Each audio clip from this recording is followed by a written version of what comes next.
तो साथियों नमस्कार और स्वागत है आप सभी का हमारे यूट्यूब चैनल स्टडी सर्किल में।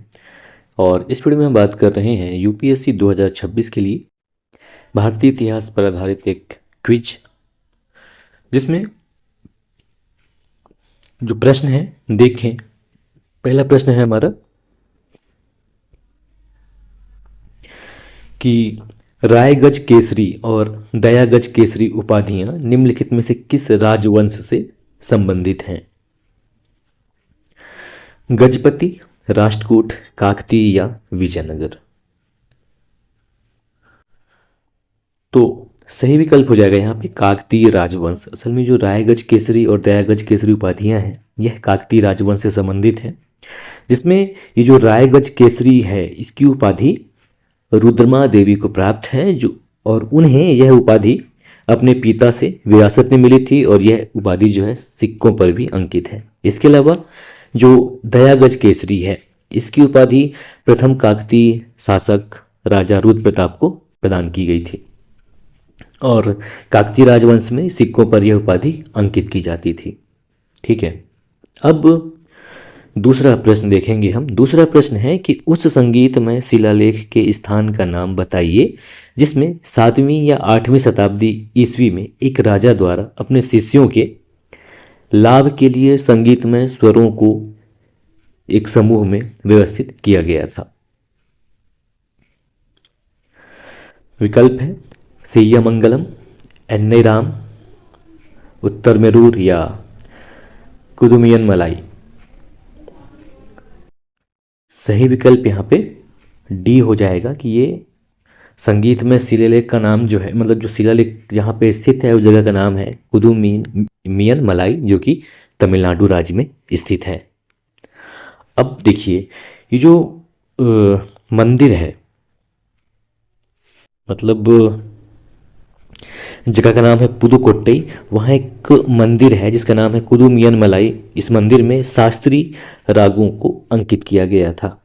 तो जो गुफा मंदिर है यहाँ की कठोर चट्टान है, उस पर 7वीं शताब्दी ईसा में शिलालेख में जो शास्त्रीय लेख हैं, वो जो राग हैं वो शामिल हैं, इसमें लिखे गए हैं। और ये जो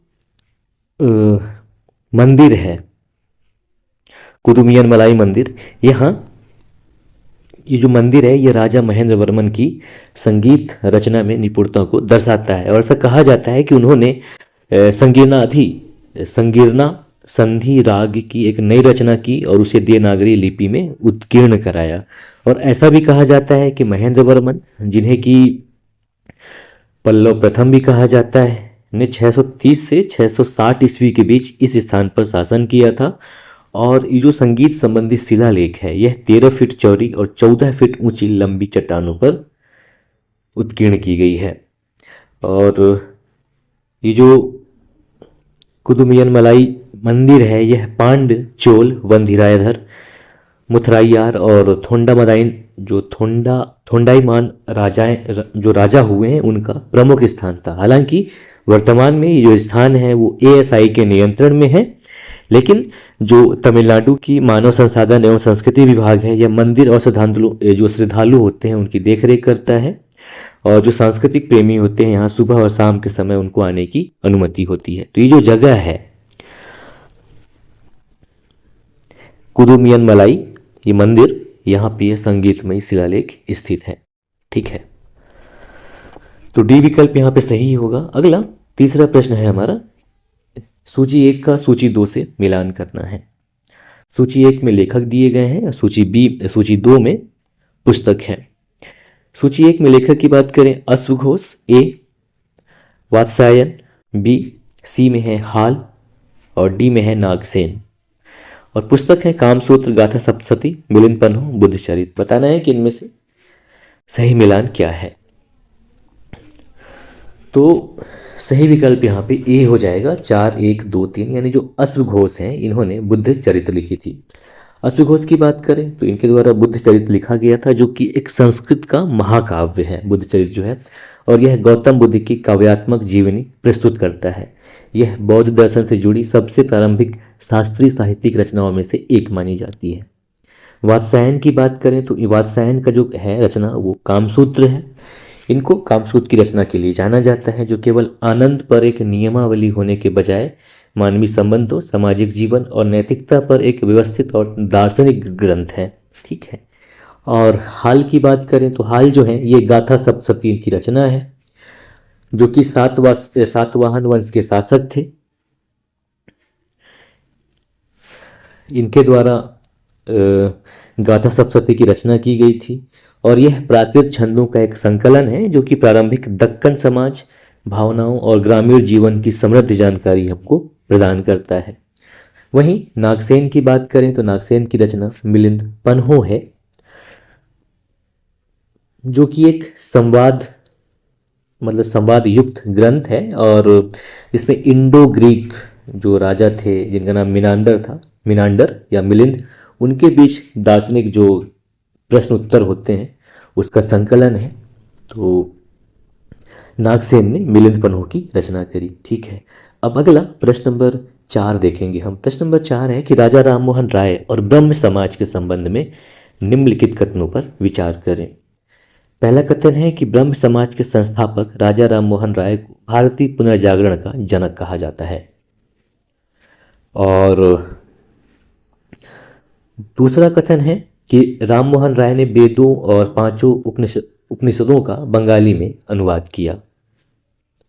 तीसरा कथन है कि ब्रह्म समाज का उद्देश्य हिंदू धर्म को शुद्ध करना, एकेश्वरवाद का प्रचार करना और एक नए धर्म की स्थापना करना था। ऊपर दिए गए कथनों में से कितने कथन सही हैं? केवल एक, केवल दो, तीनों या फिर कोई नहीं।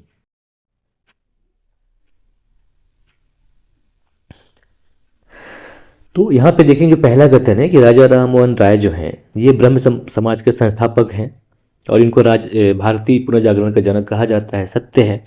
दूसरा कथन कि इन्होंने वेदों और 5 उपनिषदों का बंगाली में अनुवाद किया, तो यह सत्य है ना। और तीसरा कथन कि ब्रह्म समाज का मुख्य उद्देश्य हिंदू धर्म को शुद्ध करना और एकेश्वरवाद का प्रचार करना, यहां तक सही है, और एक नए धर्म की स्थापना करना था, ये गलत है ना। मतलब इनका एकमात्र उद्देश्य था हिंदू धर्म को उसमें व्याप्त बुराइयों से शुद्ध करना। कहीं से भी इनका नए धर्म का स्थापना करना इनका विचार नहीं था। इसलिए पहला और दूसरा सही है, तीसरा गलत। तो सही विकल्प यहाँ पे बी हो जाएगा, केवल 2, यानी कि पहला और दूसरा कथन सत्य है। अब अगला प्रश्न देखेंगे हम, 5वां प्रश्न कि बारडो छम के संबंध में निम्नलिखित कथनों पर विचार करें। पहला कथन है कि बारडो छम अरुणाचल प्रदेश में किया जाने वाला एक लोक नृत्य है। दूसरा कथन है कि यह अच्छाई और बुराई की कहानियों पर आधारित है। तीसरा कथन है कि कलाकार अलग अलग जानवरों का प्रतिनिधित्व करने वाले मुखौटे पहनते हैं। इनमें से कौन से कथन सही हैं? केवल 3, केवल 1 और 3, केवल 2 और 3, या फिर ये सभी?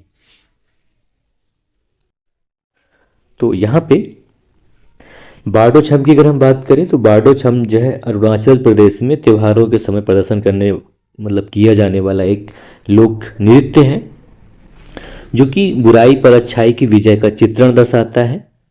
और ये जो नृत्य है यह अरुणाचल प्रदेश के पश्चिम कामेंग में सेडुकपेन जनजाति द्वारा किया जाता है ना।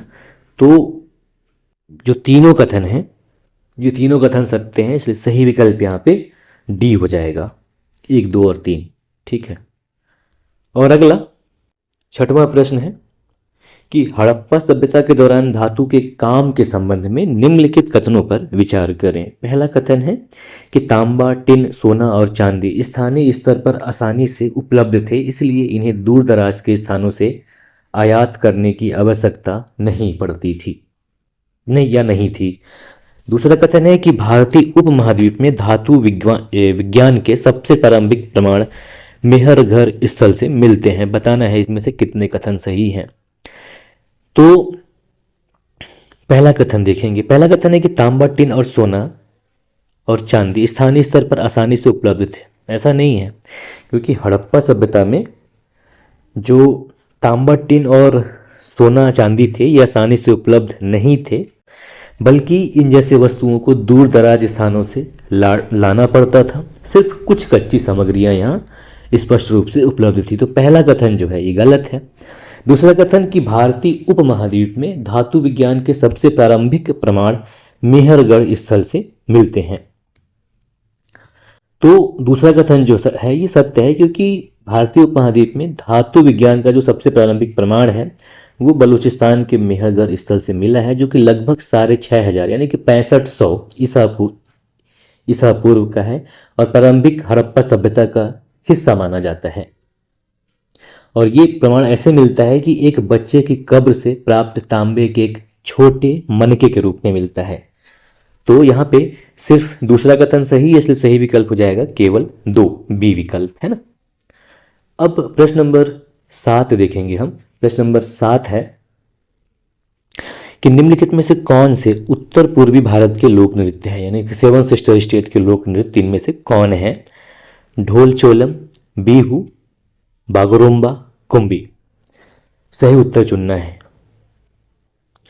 तो अब हम पूर्वी उत्तर भारत के लोक नृत्य की अगर हम बात करें तो जो ढोल चोलम है असल में यह मणिपुर में होली के दौरान किया जाने वाला त्यौहार है, मतलब किए जाने वाले नृत्य है। और इसमें होता क्या है कि जो नर्तक है ये ढोल बजाते हुए कलाबाजी के करतब दिखाते हैं। ढोल चोलम में मणिपुर का है ये लोक नृत्य। और बिहू की बात करें तो यह असम में होता है, बिहू त्यौहार के दिन किया जाता है ये। और बागुरुम्बा की बात करें तो ये भी असम में होता है और जो कि प्रकृति से प्रेरित है। और कुम्मी की बात करें तो कुम्मी जो है तमिलनाडु और केरल में एक लोक नृत्य है। तो यहाँ पे सही विकल्प हो जाएगा 1, 2, 3। तो सही विकल्प यहाँ पे सी हो जाएगा, केवल 1, 2 और 3। अब अगला 8वां प्रश्न देखेंगे हम। 8वां प्रश्न है कि काली घाट चित्रकला के संबंध में निम्नलिखित कथनों पर विचार करें जिसकी उत्पत्ति बंगाल में हुई थी। तो ये जो काली घाट चित्रकला है यह पश्चिम बंगाल के, मतलब कोलकाता के काली मंदिर के पास उत्पन्न ये चित्रकला जो है वहीं से उत्पन्न हुई थी। और ये जो चित्रकला है प्रारंभ में पटुआओं, जिसे कि जो पथ यानी जो लोग वहाँ पे चित्रकारी करते थे उनके द्वारा तीर्थयात्रियों के लिए स्मृति चिन्ह के रूप में ये किया जाता था पहले। तो अब इसके संबंध में पूछ रहा है कि उस स्कूल ने ऐसी पेंटिंग बनाई जिन्हें लिथोग्राफी द्वारा पुनः प्रस्तुत करना असंभव था। दूसरा कथन कि यह स्कूल प्राकृतिक, राष्ट्रवादी और धर्मनिरपेक्ष विषयों के चित्रण तक ही सीमित था। बताना है कि इनमें से कौन से कथन या कौन से कथन जो है गलत है या है। केवल 1, केवल 2, 1 और 2 दोनों, न तो 1 न ही 2। तो जो पहला कथन है कि इस स्कूल ने ऐसी पेंटिंग बनाई जिसे लिथोग्राफी द्वारा पुनः प्रस्तुत करना असंभव था, गलत है। क्योंकि ये जो काली घाट के चित्रकार थे, ये जो कलाकार थे, इनकी सबसे महत्वपूर्ण उपलब्धि ये थी कि इन्होंने सरल प्रकार के चित्र और रेखा चित्र बनाए जिन्हें लिथोग्राफी द्वारा आसानी से पुनः प्रस्तुत किया जा सकता था। तो पहला कथन जो है ये तो सत्य है, असत्य है, क्योंकि इनको लिथोग्राफी के द्वारा फिर से प्राप्त किया जा सकता था। वहीं दूसरा कथन कि यह स्कूल प्राकृतिक, राष्ट्रवादी और धर्मनिरपेक्ष विषयों के चित्रण तक ही सीमित था, तो ये भी गलत है। क्योंकि ये जो चित्रकला है इसमें हिंदू देवी देवताओं और अन्य पौराणिक पात्रों के चित्रण से शुरू होकर यह चित्रकला का जो विकास है विभिन्न विषयों को प्रतिबिंब करने के लिए होने लगा। और कलाकारों ने धर्मनिरपेक्ष विषयों और व्यक्तित्वों को चित्रित करना भी चुना और स्वतंत्रता आंदोलन में भी इसने एक महत्वपूर्ण भूमिका निभाई। तो यहाँ पे जो पहला और दूसरा ये दोनों कथन गलत हैं, क्योंकि इसे लिथोग्राफी द्वारा फिर से प्राप्त किया जा सकता था और इनका जो क्षेत्र था वो व्यापक था। ठीक, तो यहाँ पे सी हो जाएगा कि ये दोनों कथन गलत हैं। अब देखेंगे हम अगला प्रश्न। 9वां नंबर प्रश्न। 9वां नंबर प्रश्न है कि हिंदुस्तानी शास्त्रीय संगीत की एक शैली ध्रुपद के संबंध में निम्नलिखित कथनों पर विचार करें। पहला कथन है कि इसका उल्लेख आईने अकबरी में मिलता है। दूसरा कथन कि ध्रुपद आलाप के वाक्यांश शुरुआत में धीमे और चिंतनशील होते हैं, लेकिन धीरे धीरे गति बढ़ती जाती है। तीसरा कथन है कि यह ख्याल शैली के शास्त्रीय गायन का एक उपसमूह है। बताना है कि इनमें से कौन से कथन सही है। तो देखिए यहां पर हम कि जो हिंदुस्तानी शास्त्रीय संगीत की एक शैली जिसे कि ध्रुपद कहा जाता है, तो ध्रुपद का उल्लेख जो है आईने अकबरी में किया गया है। अबुल फजल जो इतिहासकारी है उसने, जो कि अकबर का दरबारी कवि और इतिहासकार भी रहा, अबुल फजल ने अपनी आईने अकबरी में ध्रुपद छंद को जो है चार तुकबंदी वाली, क्या कहते हैं, चार तुकबंदी वाली पंक्तियों के रूप में परिभाषित किया है, जिनमें से प्रत्येक की छंदिक लंबाई जो है अनिश्चित होती है। इस टाइप से इन्होंने परिभाषित किया है। तो पहला कथन जो है ये सत्य है। दूसरा कथन कि जो ध्रुपद का आलाप होता है, इसका विस्तार जो है मात्रिक वाक्यांश के अक्षरों का उपयोग करके किया जाता है, जहां पे शुरुआत में ये धीरे धीरे होता है और कुछ समय बाद गति पकड़ लेता है। तो दूसरा कथन जो है ये भी सत्य है। तीसरा कथन कि यह ख्याल शैली के शास्त्रीय गायन का एक उप समूह है, ये कथन गलत है, क्योंकि ध्रुपद और ख्याल जो है ये शास्त्रीय गायन के दो रूप हैं जो अलग अलग हैं और उत्तर भारत में प्रचलित हैं। तो यहाँ पे पहला और दूसरा सही है, इसलिए सही विकल्प हो जाएगा ए, केवल 1 और 2। अब अगला देखेंगे 10वां नंबर प्रश्न। 10वां नंबर प्रश्न है कि सुभाष चंद्र बोस के संबंध में निम्नलिखित कथनों पर विचार करें। पहला कथन है कि वह लगातार 2 वर्षों तक आईएनसी के अध्यक्ष बने, यानी कि इंडियन नेशनल कांग्रेस के अध्यक्ष। दूसरा कथन है कि भारतीय राष्ट्रीय सेना यानी कि आईएनए का विचार सर्वप्रथम सुभाष चंद्र बोस द्वारा प्रस्तुत किया गया था। तीसरा कथन है कि उन्होंने नेहरू रिपोर्ट में प्रस्तावित डोमेनियन स्टेटस का विरोध किया था। बताना है कि इनमें से कौन से कथन सही हैं। तो लगातार 2 वर्षों तक आईएनसी या इंडियन नेशनल कांग्रेस के अध्यक्ष रहे, सत्य है, क्योंकि 1938 में यह हरिपुर अधिवेशन हुआ था, तो वहां भारतीय राष्ट्रीय कांग्रेस के अध्यक्ष बने। फिर 1939 में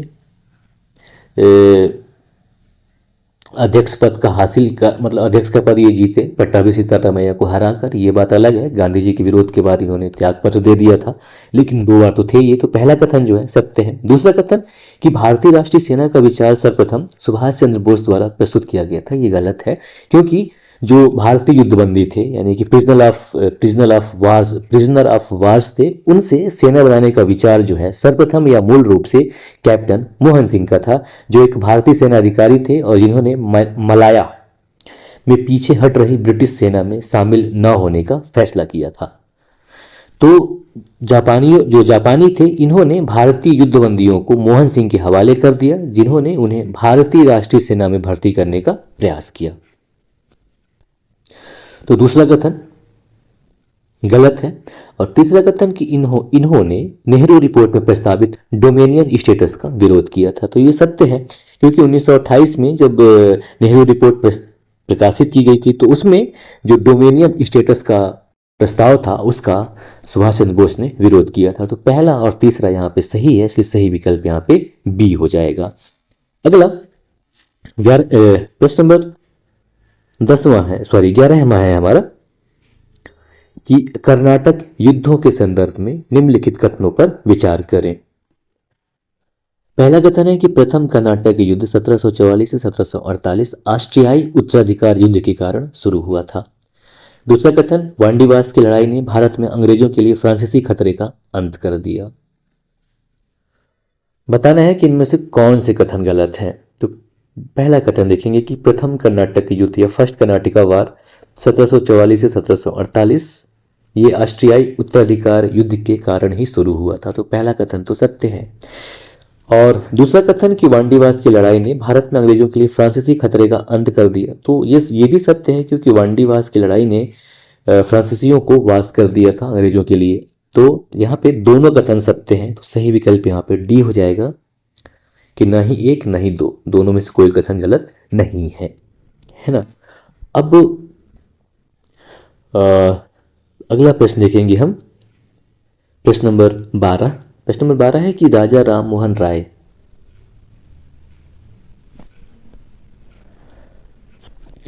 हाँ, तो 12वां प्रश्न है कि निम्नलिखित में से किन किन क्षेत्रों को अंग्रेजों ने व्यपगत सिद्धांत का हवाला देते हुए अपने राज्य में मिला लिया था, यानी कि डॉक्ट्राइन ऑफ लैप्स सिद्धांत के तहत अपने राज्य में मिला लिया था। नागपुर, सतारा, संबलपुर, उदयपुर, बताना है इनमें से किसको। तो ये जो व्यपगत का सिद्धांत जो लाया गया था लॉर्ड डलहौजी के द्वारा, तो लॉर्ड डलहौजी जो कि 1848 से 1856 तक भारत का गवर्नर जनरल थे, उन्होंने एक ऐसी नीति तैयार की जिसे कि व्यपगत सिद्धांत के रूप में जाना जाता है। तो इसमें यह था कि यदि किसी भारतीय शासक की मृत्यु बिना पुरुष उत्तराधिकारी के हो जाता है तो उसका राज्य जो है लुप्त प्राय हो जाएगा, मतलब वह कंपनी के क्षेत्र का हिस्सा बन जाएगा।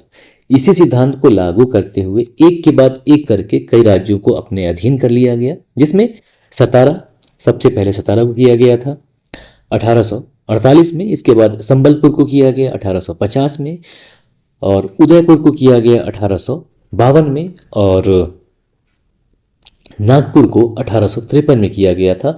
इसके बाद झांसी को किया गया था 1854 में। हालांकि इसके बाद 1856 में अवध का भी अधिग्रहण कर लिया गया था। तो यहाँ पे इन सभी चारों क्षेत्रों को अंग्रेजों के द्वारा व्यपगत सिद्धांत के तहत मिला लिया गया था। तो सही विकल्प यहाँ पे डी हो जाएगा कि ये चारों, 1, 2, 3 और 4, है ना। अब अगला देखेंगे 13वां नंबर प्रश्न। 13वां नंबर प्रश्न है कि निम्नलिखित में से कौन से कारक 1859 में हुए नील विद्रोह या नीले विद्रोह के पीछे का कारण था।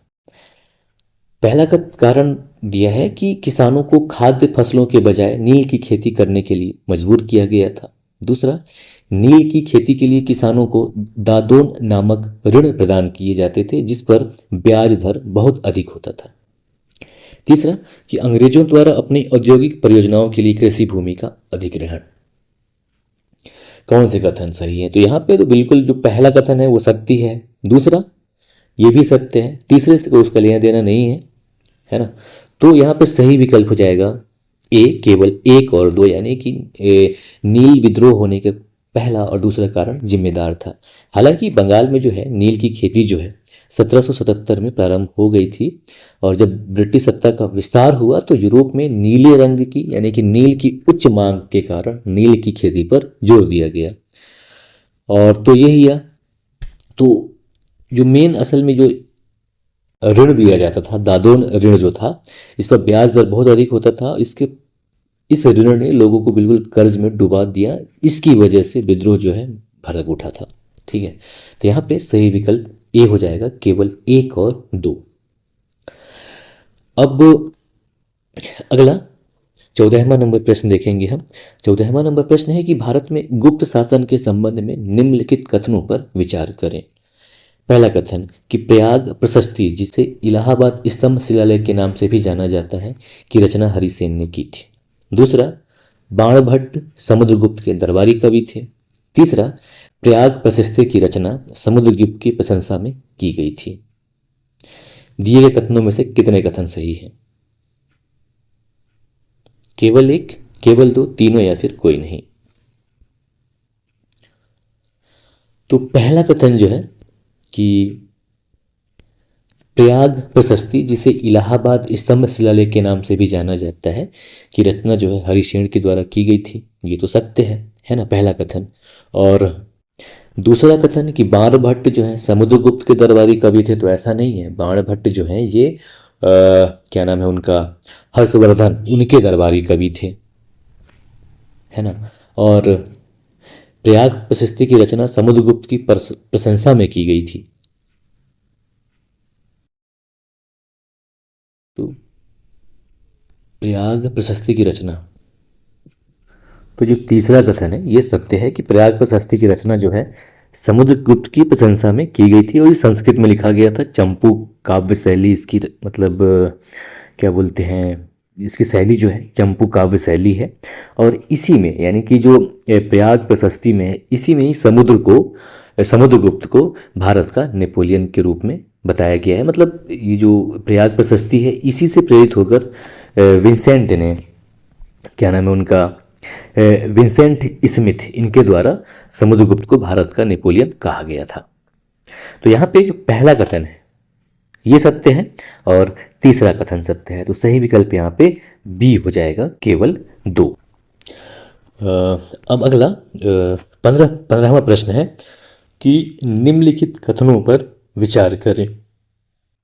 पहला कथन है कि पट्टचित्र शैली की चित्रकला पश्चिम बंगाल की सबसे प्राचीन कला शैलियों में से एक है। दूसरा कथन कि यह कैनवास पर बनाई गई एक पेंटिंग है जो समृद्ध रंगीन प्रयोग, रचनात्मक रूपांकनों और डिजाइनों द्वारा प्रकट होती है। तीसरा कथन है कि इस कला शैली के माध्यम से प्रस्तुत किए जाने वाले कुछ लोकप्रिय विषय थिया बधिया, कृष्णलीला और दशावतारा पट्टी हैं। बताना है कि इनमें से कितने कथन सही हैं। तो पहला कथन देखेंगे कि हम जो पट्टचित्र शैली है, तो ये जो पट्टचित्र चित्रकला शैली है असल में ओडिशा राज्य की सबसे प्राचीन और लोकप्रिय कला शैलियों में से एक है। तो पहला कथन जो है ये गलत हो जाएगा। और असल में जो पट्टचित्र नाम है, असल में यह संस्कृत के 2 शब्दों पट्टा या कैनवास और चित्रा, जिसका मतलब होता है चित्र, यानी कि कैनवास पर बना हुआ चित्र से संबंधित है।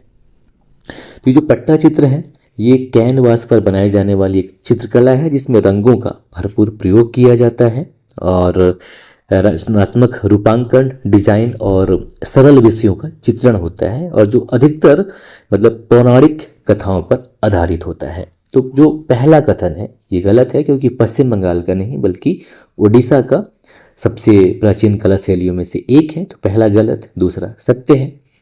और तीसरा कथन कि इस कला शैली के माध्यम से प्रस्तुत किए जाने वाले कुछ लोकप्रिय विषय थिया बधिया, कृष्णलीला और दशावतारा पट्टी है। तो ये सत्य है, क्योंकि जो जगन्नाथ मंदिर है वहाँ के चित्र में कृष्ण लीला दर्शाया गया है, भगवान कृष्ण के रूप में जगन्नाथ का अभिनय, जिसमें वो अपनी बाल रूपी शक्तियों का विवरण करते हैं। वहीं अगर हम दशावतारा पट्टी की बात करें, दशावतारा पट्टी की बात करें, तो भगवान विष्णु के जो 10 अवतार हैं उसके रूप में चित्रण जो है इसी में किया गया है। पंचमुखी भगवान गणेश का 5 सिर वाले देवता के रूप में चित्रण भी इसमें किया गया है ना। तो अब क्या है कि जैसे जैसे समय बीतता है, ये जो पट्टा चित्रकला है इसमें परिवर्तन आया है, और जो चित्रकार हैं इन्होंने टसर, रेशम और तार के जो पत्ते हैं उन पर चित्र बनाए हैं, और यहाँ तक कि दीवार पर टांगने वाली वस्तुओं और शोपीस भी बनाए हैं। ऐसा चल रहा है इसमें, है ना। तो यहाँ पे जो है अपना पहला कथन गलत हो जाएगा, दूसरा और तीसरा सही है, इसलिए सही विकल्प यहाँ पे बी हो जाएगा, केवल 2, है ना। अब प्रश्न नंबर 16वां देखेंगे हम। प्रश्न नंबर 16वां है कि निम्नलिखित कथनों पर विचार करें। पहला कथन है कि भाओना असम में प्रचलित धार्मिक संदेशों से युक्त मनोरंजन का एक पारंपरिक रूप है। दूसरा कि यह महापुरुष शंकर देव की रचना है। तीसरा कि इन नाटकों को लोकप्रिय रूप से अंकीय नाटक के नाम से जाना जाता है। बताना है कि इन कथनों में से कितने कथन सही हैं।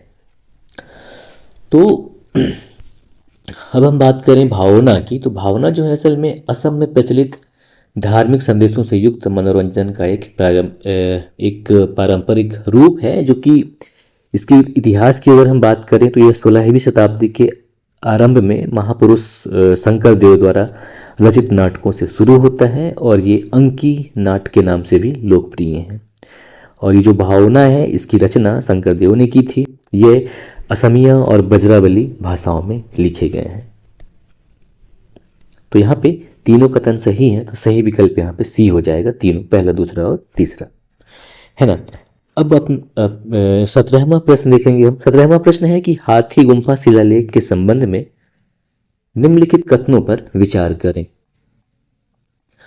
पहला कथन कि इसे ईसा पूर्व 2वीं शताब्दी में राजा खारवेल द्वारा उत्कीर्ण कराया गया था। दूसरा कथन कि यह प्राकृत भाषा में लिखा गया था। तीसरा कथन कि इसे मस्की शिलालेख के नाम से भी जाना जाता है।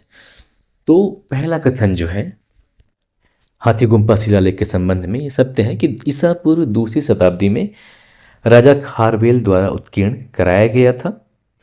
और ये जो गुफा है ये उदयगिरी खंडगिरी गुफाओं से प्राप्त हुआ है हाथी गुम्फा लेख। और यह प्राकृतिक भाषा में 17 पंक्तियों का लिखा गया है। और मतलब जो इसकी भाषा है प्राकृत भाषा है। और लिपि की बात करें तो ब्राह्मी लिपि में लिखा गया है। और यह अभिलेख ही है जो यह शिलालेख है यह कलिंग शासक खारवेल के बारे में जानकारी प्रदान करने का मुख्य स्रोत है। तो पहला कथन जो है सत्य है। प्राकृत भाषा में लिखा गया ये भी सत्य है। लिपि जो थी इसकी वो लिपि ब्राह्मी है लेकिन भाषा इसकी प्राकृत है। और इसे मस्की शिलालेख के नाम से जाना जाता है। तो ये गलत है क्योंकि मस्की शिलालेख जो है कर्नाटक के रायचूर जिले में स्थित एक गांव है और पुरातात्विक स्थल है जो कि सम्राट अशोक का छोटा शिलालेख है। और यह सम्राट अशोक का पहला ऐसा शिलालेख था जिसमें उसका नाम प्रयोग किया गया था देवनाम प्रिय। तो यहाँ पे पहला और दूसरा सही है। तो सही विकल्प यहाँ पे बी हो जाएगा केवल 2। अब अगला 18वां प्रश्न देखें जो हमारा अंतिम भी है इसमें कि निम्नलिखित में से कौन से जोड़े सही ढंग से मेल खाते हैं। गतका पंजाब की एक प्राचीन मार्शल आर्ट। कलरीपयट्टू केरल में उत्पन्न एक मार्शल आर्ट शैली। यक्षगान मध्य प्रदेश का पारंपरिक रंगमंच। मल्लखंब कर्नाटक का पारंपरिक राजकीय खेल।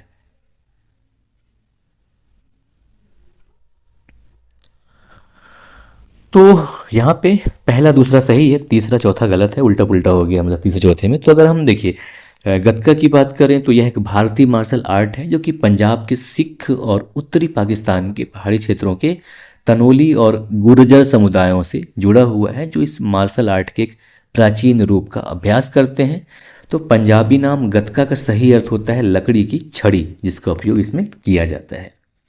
तो पहला कथन सत्य है। दूसरा कलरीपयट्टू केरल में उत्पन्न एक मार्शल आर्ट शैली, संक्षेप में इसे हम कलारी के नाम से भी जानते हैं, जो कि एक भारतीय मार्शल आर्ट और युद्ध शैली है और इसकी उत्पत्ति जो है आधुनिक केरल में हुई थी। तो दूसरा कथन भी सत्य है, पहला भी सत्य है। तीसरा कथन यक्षगान, तो यक्षगान जो है पारंपरिक भारतीय नाट्य शैली है जिसका विकास कर्नाटक राज्य के दक्षिणी कन्नड़ जिसमें उडुपी, उत्तरी कन्नड़, शिमोगा और चिकमगलूर जिलों की जो पश्चिम भाग है, साथ ही साथ केरल का एक जिला जिसका नाम कासरगोड है वहाँ हुआ है। ये नृत्य, संगीत, संवाद, वेशभूषा, मेकअप और मंच तकनीकी को एक अनोखी शैली के रूप में जोड़ता है। तो यक्षगान जो है विकल्प यहाँ के हिसाब से गलत है। और मल्लखंब की बात करें तो यह मध्य प्रदेश का राजकीय खेल है और भारतीय उपमहाद्वीप का एक पारंपरिक खेल है जिसमें क्या होता है कि जो जिम्नास्टिक होते हैं ये ऊर्ध्वाधर स्थिर या लटकते हुए लकड़ी के जो खंभे होते हैं उनके साथ तालमेल बिठाते हुए हवा में योग मुद्राएं और कुश्ती की प्रकड़ का प्रदर्शन करते हैं। मध्य प्रदेश सरकार के द्वारा 9 अप्रैल 2013 को मल्लखंब को राज्य खेल घोषित किया गया है। तो यहाँ पे पहला और दूसरा विकल्प जो कथन है ये सत्य है। तो सही विकल्प यहाँ पे हो जाएगा केवल 1 और 2। नमस्कार और धन्यवाद।